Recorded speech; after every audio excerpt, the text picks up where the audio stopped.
Hello and welcome to paperless English. आज हम बात करेंगे पैसिव वॉइस की। पैसिव वॉइस बहुत डिफिकल्ट होता है सीखने के लिए। मैं तकरीबन 15-16 साल से इंग्लिश पढ़ा रहा हूं। आज तक का मेरा अनुभव यह है कि स्टूडेंट सबसे ज्यादा कंफ्यूज होते हैं पैसिव वॉइस में। तो यहाँ पे एक छोटे से वीडियो के माध्यम से मैं सारे कॉन्सेप्ट आपके दूर करने की कोशिश कर रहा हूँ।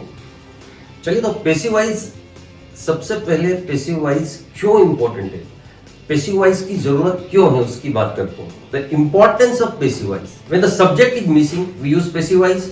Number 2, when the importance is given to object, importance object को दिया जाता है तब हमें पैसिव वॉइस की जरूरत पड़ती है। और नंबर 3, इजीली कम्युनिकेटिव है। पैसिव वॉइस के जरिए आप सेंटेंस को टू द पॉइंट बोल सकते हैं, उसको ज्यादा लंबा नहीं करना पड़ता। एक एग्जांपल आपको बताता हूं। नंबर 1, जैसे मैंने बताया आपको, सब्जेक्ट जब मिसिंग हो, जैसे मेरी कार चोरी हो गई, तो पैसिव वॉइस में आपको इसको बनाना पड़ेगा माय कार वाज स्टोलन।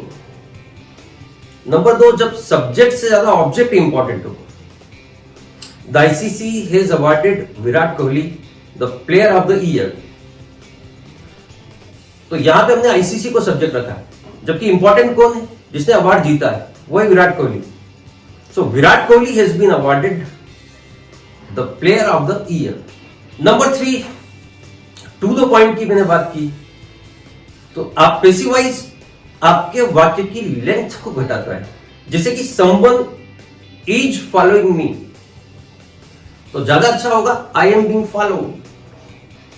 तो ज्यादा लंबाई जो वाक्य की होती है वो पैसिव वॉइस के जरिए आप कम कर सकते हैं, टू द पॉइंट कर सकते हैं। तो 3 इंपॉर्टेंस हमने पैसिव वॉइस के देखे।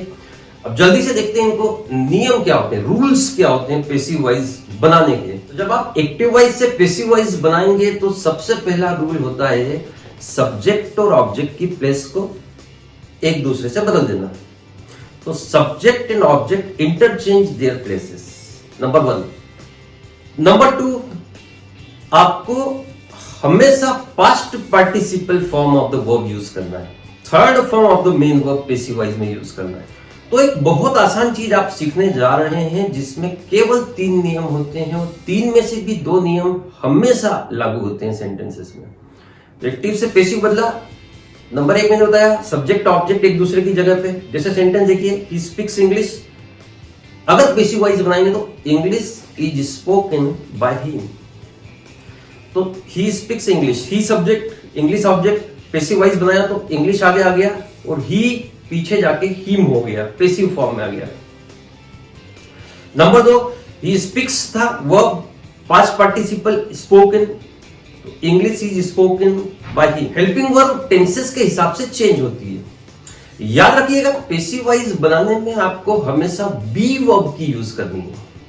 अब ये बी वर्ब क्या होता है, ये इज ए मान, पास्ट में हो जाता वाज वर, फ्यूचर में हो जाता विल बी, प्लस बीइंग या बीन, ये जिनके पीछे आता है बी, बीइंग और बीन, ये पैसिव वॉइस के हेल्पिंग वर्ब्स होते हैं। जब आप सिंपल टेंसेस, चाहे वो सिंपल प्रेजेंट हो, सिंपल पास्ट हो, सिंपल फ्यूचर हो, इनको पैसिव वॉइस बनाते हैं तो आपको इनके कंटिन्यूस टेंसेस की हेल्पिंग वर्ब यूज करना है।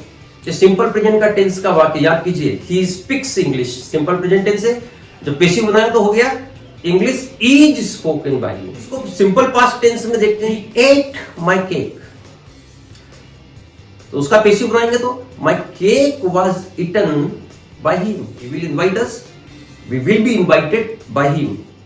सो विल बी यहां पे आया। तो आपने देखा सिंपल प्रेजेंट को जब पैसिव बनाया तो इज ए मान, सिंपल पास्ट को जब पैसिव बनाया तो वाज वर, और सिंपल फ्यूचर को जब पैसिव बनाया तो विल बी हेल्पिंग वर्ब। चलिए जल्दी से देखते हैं कंटिन्यूस टेंसेस का आप पैसिव वॉइस कैसे बनाएंगे। तो याद रखिए, कंटिन्यूस में केवल प्रेजेंट कंटिन्यूस और पास्ट कंटिन्यूस का पैसिव वॉइस बनेगा, फ्यूचर कंटिन्यूस का नहीं बनेगा, क्योंकि फ्यूचर टेंस की हेल्पिंग वर्ब, फ्यूचर कंटिन्यूस की हेल्पिंग वर्ब विल बी होती है। तो बी ऑलरेडी है, अब उसमें बी में और बीइंग आप जोड़ नहीं सकते। तो प्रेजेंट कंटिन्यूस की helping verb is a verb already है, तो आपको जब पैसिव वॉइस बनाएंगे तो बीइंग उसमें और जोड़ देना। समवन इज फॉलोइंग मी, इसका पैसिव बनाया I am being followed, that's it. Unnecessary by someone लगाने की जरूरत नहीं। पैसिव वॉइस की ब्यूटी यही होती है कि जब आपको एजेंट की जरूरत ना पड़े तो उसको आपको अननेसेसरी बोलने की जरूरत नहीं है। तो यहां वाक्य कंप्लीट हो गया। इसका अर्थ सभी को समझ में आएगा, आई एम बीइंग फॉलोड। तो ऐसे ही पास्ट कंटिन्यूअस में वाज वर प्लस आईएनजी बनता है।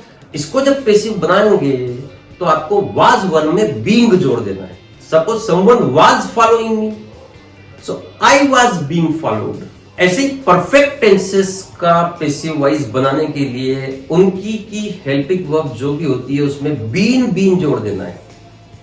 तो someone has stolen my car has been stolen. Someone had stolen my car had been stolen. Someone will have stolen my car will have been stolen by someone.